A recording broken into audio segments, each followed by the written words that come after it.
రోజు రోజుకి గోల్డ్ రేట్లు పెరుగుతున్నాయి. తాకట్లో ఉన్న బంగారానికి వడ్డీలు పెరుగుతున్నాయని టెన్షన్ పడుతున్నారా? కొమ్మూరి గోల్డ్ వచ్చాక ఆ టెన్షనే పోయింది. కొమ్మూరి గోల్డ్.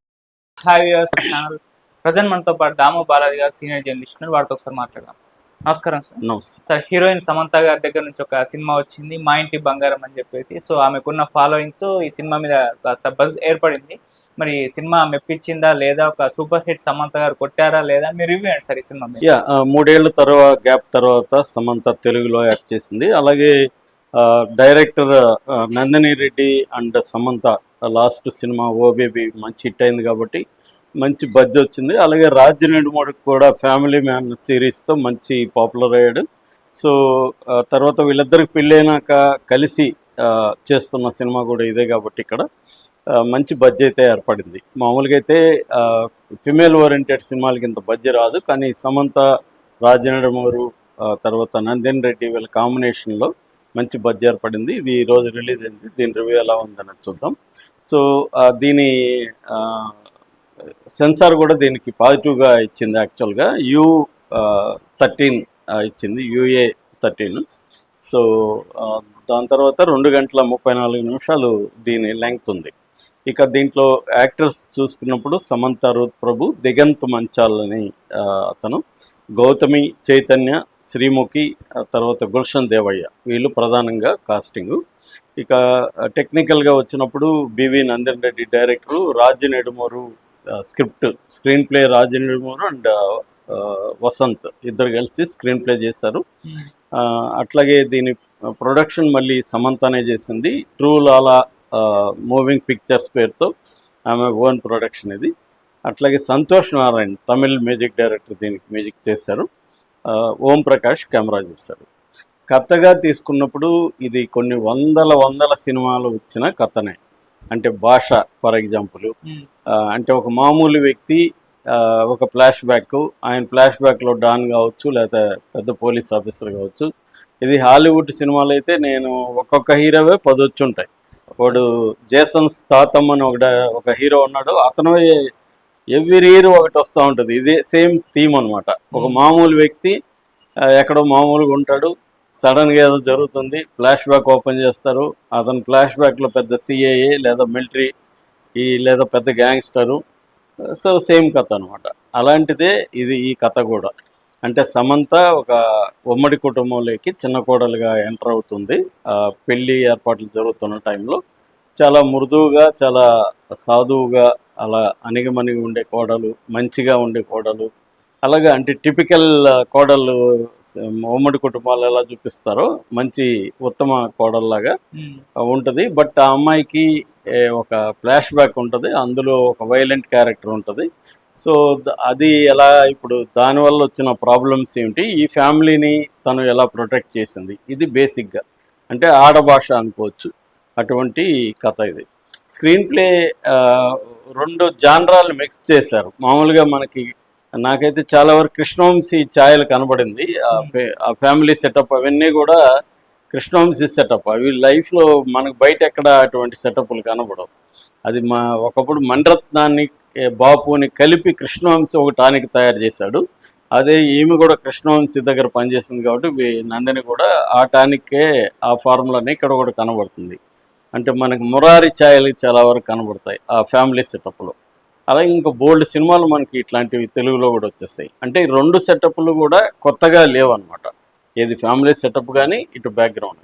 కొత్తదనం ఏంటంటే సమంత చేయడం ఇలాంటి క్యారెక్టర్. ఒక విమెన్, ఇలాంటి లేడీ భాషలు మనకు తక్కువ, మగ భాషలు ఉన్నాయి కానీ లేడీ భాషలు తక్కువ కాబట్టి అటువంటి ఒక లేడీ ఈ క్యారెక్టర్ని ఇవ్వడమే కొత్తదనం. అంటే పాత సీసాలు కొత్త సార పోసారు అంటారు కదా, అలాగా సీసా అంత ఓల్డ్దే కానీ దాంట్లో సమంతని పెట్టి, సమంతకు ఒక ఫ్లాష్ బ్యాక్ పెట్టి చేయడం అనేది కొత్తదనం అని చెప్పుకోవచ్చు.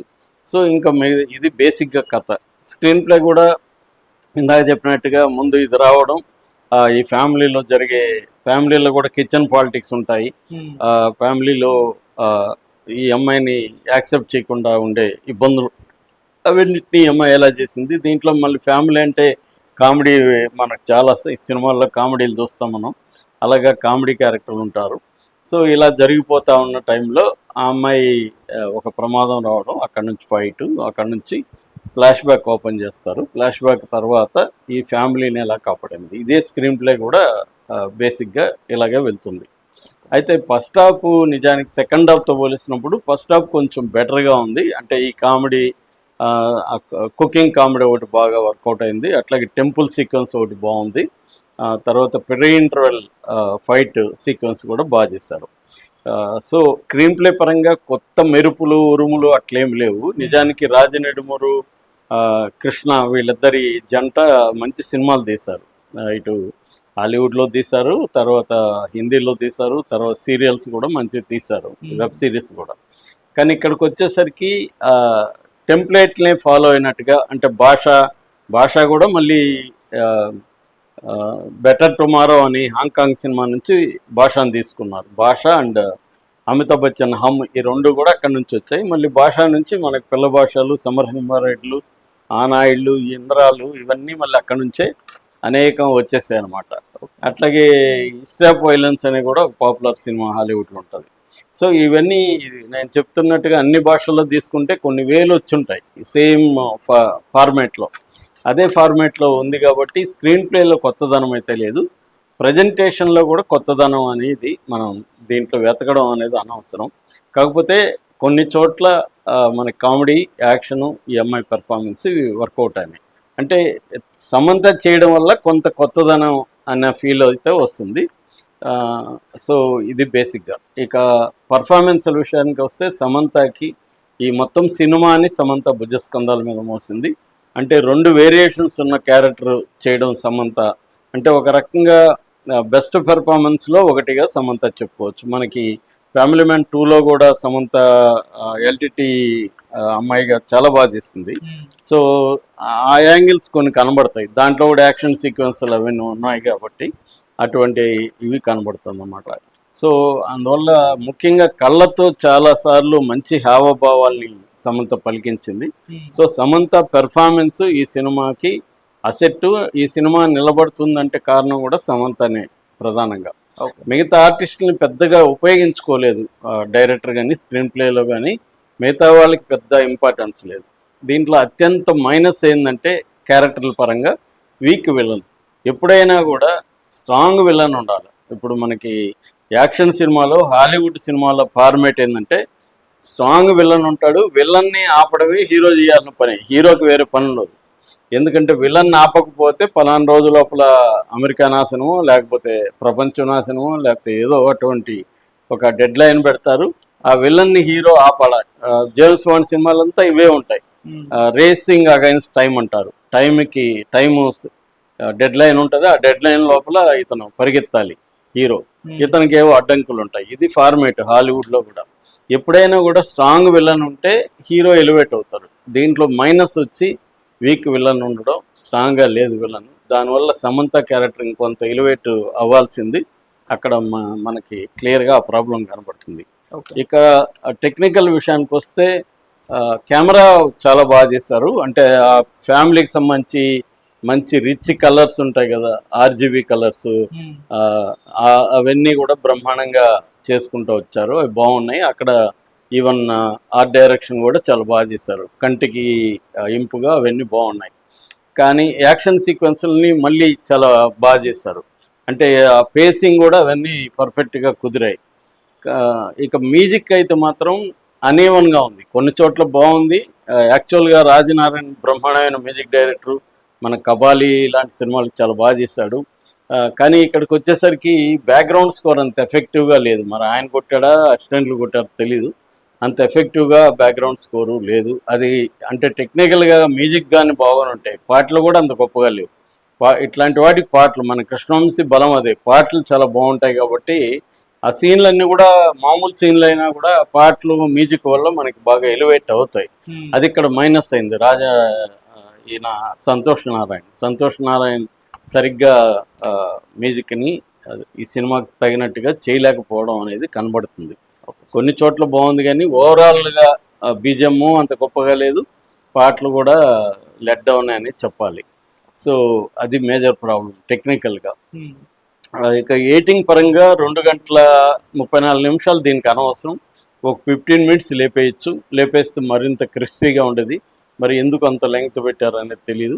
సో ఇంకొంత తగ్గించుంటే ఇంకా బాగుండేది. సో ఓవరాల్గా ఏంటంటే ప్లస్లు చెప్పుకోవాలంటే సమంత పెర్ఫార్మెన్స్, అక్కడక్కడ కామెడీ, యాక్షన్ సీక్వెన్సులు, ఈ 3 ప్లస్గా చెప్పుకోవచ్చు. సమంతతో ఇలాంటి చేయడం అనేది కూడా వీళ్ళ ఐడియా ఏదైతే ఉందో అది కూడా ప్లస్గానే మనం చెప్పుకోవచ్చు. అయితే మైనస్లు వచ్చేసరికి అన్నీ కూడా ప్రెడిక్టబుల్. మనం ఎందుకంటే ప్రేక్షకులు కొన్ని వందల సినిమాలు ఇలాంటివి చూసేసి ఉంటాం కాబట్టి మనల్ని థ్రిల్ చేయదు అనమాట. మనం ముందే ఇది జరగబోతుందని అంటే నేను గ్రహించడమే కాదు, నేను అక్కడ చూశాను మిగతా వాళ్ళని కూడా. నేనంటే వేల సినిమాలు చూశాను కాబట్టి నేను ఈజీగా గ్రహిస్తాను ఎలాంటి ఉన్నాయి. కానీ మామూలు వాళ్ళు కూడా థ్రిల్ ఫీల్ అవ్వట్లేదు. వాళ్ళకు కూడా చెప్పేస్తున్నారు నెక్స్ట్ ఏం జరుగుతుందని, పక్కన కామెంట్లు వస్తున్నాయి, ఇది జరగబోతుంది. అంత ప్రెడిక్టబుల్గా ఉండడం వల్ల ఎప్పుడైనా ఆడియన్స్ని సర్ప్రైజ్ చేయాలి, కనీసం కొన్నిసార్లైనా సర్ప్రైజ్ చేయాలి. ఆ సర్ప్రైజ్ ఎలిమెంటు క్యారెక్టర్లో లేదు, ప్లాట్లో లేదు, చెప్పిన పద్ధతిలో కూడా సర్ప్రైజ్ ఎలిమెంటు మిస్ అయింది. తర్వాత ఇందాక చెప్పినట్టుగా బీజిఎమ్స్ బాగాలేదు, సాంగ్స్ గొప్పగా లేవు. ఎమోషనల్ ఇది కూడా ముఖ్యంగా ఫ్లాష్ బ్యాక్లో ఎమోషనల్ కనెక్ట్ అనేది సరిగ్గా చేయలేకపోయారు. సో ఓవరాల్గా ఫ్యామిలీ ఎంటర్టైనర్గా దీన్ని చూడొచ్చు. కొన్ని మైనస్లు ఉన్నా కూడా ఫ్యామిలీ మొత్తం సినిమా అయితే చూడొచ్చు అనమాట. సో థియేటర్కి వెళ్ళి ఫ్యామిలీ ఆడియన్స్ సినిమాని చూడొచ్చు. నా rating 2.75 out of 5. Okay sir, thank you so much.